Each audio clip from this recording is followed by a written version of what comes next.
So welcome to all of you Ritu बहन। तो recently जो है इलेक्टोरल बॉन्ड जो है वो पिछले कुछ दिनों से काफ़ी चर्चा का विषय बना रहा सोशल मीडिया पर भी, और वैसे भी न्यूज़ की सुर्खियों में बना रहा। तो काफ़ी टाइम से जो है इस पर चर्चा हो रही थी, और रिसेंटली जो है सुप्रीम कोर्ट में इस पर केस भी चला। तो इसके ज़रिए जो है पता लगाने की कोशिश करी गई कि किस पार्टी को जो है इलेक्टोरल बॉन्ड के जरिए जो है सबसे ज़्यादा पैसा मिलता है। तो रिसेंटली जैसे ही डाटा सामने आता तो सभी लोग शॉक रह जाते हैं। काफ़ी लोगों में क्यूरियोसिटी थी कि ये जाने की किस पार्टी को सबसे ज़्यादा फंडिंग हो रही है इलेक्ट्रल बॉन्ड के लिए। तो कुछ लोगों का उम्मीद भी था कि पता नहीं को अडानी अंबानी जो है कितना पैसा जो है किसी पार्टी को जो है फंड कर रहे हैं इलेक्ट्रल बॉन्ड के जरिए। बट जैसे डाटा सामने आता है तो बीजेपी को जो है सबसे ज़्यादा इलेक्ट्रल बॉन्ड के जरिए जो है वो फंडिंग प्राप्त हुई है, और दूसरे नंबर की पार्टी में जो है वो टीएमसी नजर आई है, जो कि एक रीजनल पार्टी है। थर्ड नंबर पर कांग्रेस आती है। तो बीजेपी को जो है ऑल टुगेदर सबसे ज़्यादा फंडिंग प्राप्त हुई है 6,000 करोड़ की लगभग। तो रिसेंटली जो है जिस तरीके से डाटा सामने आया है वो सुप्रीम कोर्ट ने 2019 से पहले डाटा की भी मांग करी है कि एसबीआई जो है 2019 से पहले का डाटा भी सुप्रीम कोर्ट के सामने रखे। तो ये रहा डाटा जो एसबीआई ने जो सुप्रीम कोर्ट के सामने रखा भी एग्जैक्टली। तो भारतीय जनता पार्टी की जो है लगभग 6,000 करोड़ की फंडिंग प्राप्त हुई है। उसके बाद जो है सबसे ज़्यादा नंबर टीएमसी का और कांग्रेस का आता है। बाकी सभी पार्टी रीजनल पार्टी हैं ज़्यादातर, तो उनको कम फंडिंग प्राप्त हुई है। बट काफ़ी न्यूज़ आउटलेट्स जो एंड न्यूज़ कवर करने वाले लोग जो हैं इसके मांग भी कर रहे हैं कि 2019 से पहले के डाटा को भी एसबीआई जो है क्लियर करे। तो ये डाटा जो एसबीआई ने सुप्रीम कोर्ट के सामने रखा है ये 2019 से 2024 तक का है। 2019 से पहले का जो डाटा है वो सामने नहीं आया है, क्योंकि इलेक्ट्रल बॉन्ड जो है लगभग 2017-18 में जो है न्यू चर्चा का विषय बने थे। और अगर इलेक्ट्रल बॉन्ड की बात करें तो कोई बड़ा नाम जो है फंडिंग के जरिए का जो है जानने को नहीं मिलता है कि जो किसी पॉलिटिकल पार्टी को जो है सबसे ज़्यादा फंडिंग कर रहा हो। सभी नाम जो है न्यू और एंड अननोन है।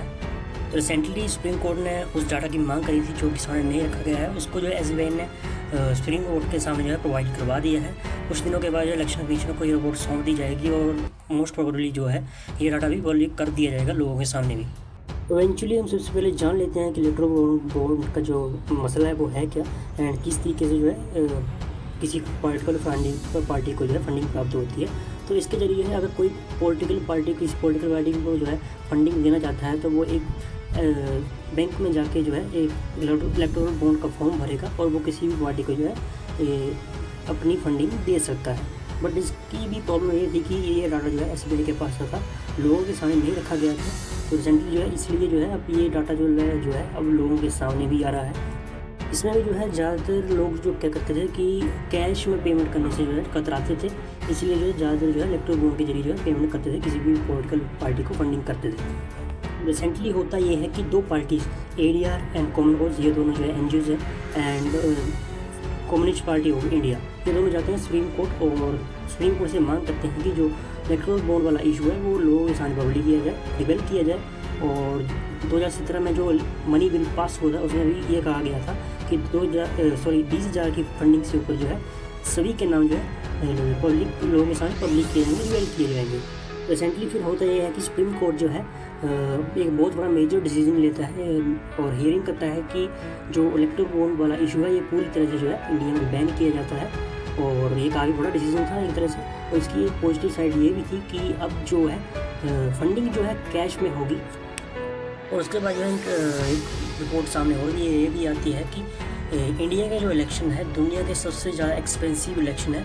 लगभग जो है इंडियन के इलेक्शन में जो है 14 बिलियन डॉलर जो है खर्चा होता है। तो अपने आप में ही ये काफ़ी बड़ा ह्यूज अमाउंट है।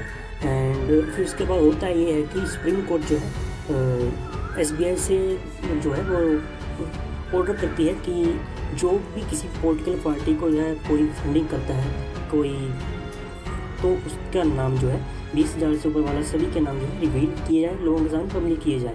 तो एसबीआई भी ये बोलता है कि बहाने लगाने की कोशिश करता है कि सर हमें थोड़ा सा टाइम दिया जाए 3 महीने का, बट सुप्रीम कोर्ट जो है इसको नहीं सुनता है, एंड उनको जो है 15 मार्च तक का समय दिया जाता है, मतलब आज तक का। तो उसके बाद जो है एसबीआई जो है इसको जो है 15 मार्च को जो है सुप्रीम कोर्ट के सामने जो है सारे डाटा को जो है पब्लिक कर देता है।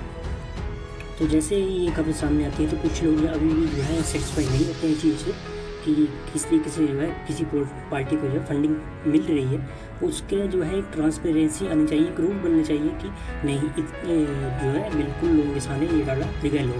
तो सोशल मीडिया पर काफ़ी लोग जो है एमपीज़ की नंबर के हिसाब से जो है इसकी डिटेल्स को कंपेरिजन करते हैं कि इस पॉलिटिकल पार्टी के पास जो है इतने एमपीज़ हैं, तो बीजेपी को जो है इतने पर एमपी जो है इलेक्टोरल बॉन्ड प्राप्त हो रहा है, और दूसरी पार्टी को जो है इतना इलेक्टोरल बॉन्ड प्राप्त हो रहा है। तो देखिए इसके लिए एक रूल बनना चाहिए कि एक जिससे ट्रांसपेरेंसी आ जाए इलेक्टोरल बॉन्ड के इशू जो है तो अगर यूएसए की बात करें हम, तो यूएसए में भी ये चीज़ होती है, तो रूल होती है कि वहाँ भी जो है पता नहीं लग पाता है कि किसी पॉलिटिकल पार्टी को जो है किससे जो है फंडिंग प्राप्त हो रही है।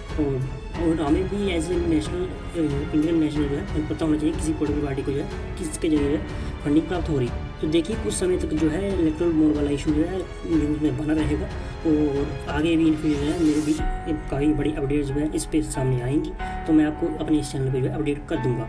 आपको ये वीडियो कैसे लगा तो कमेंट बॉक्स में जरूर बता सकते हैं, और चैनल को सब्सक्राइब करें, वीडियो को लाइक करें और शेयर जरूर करें।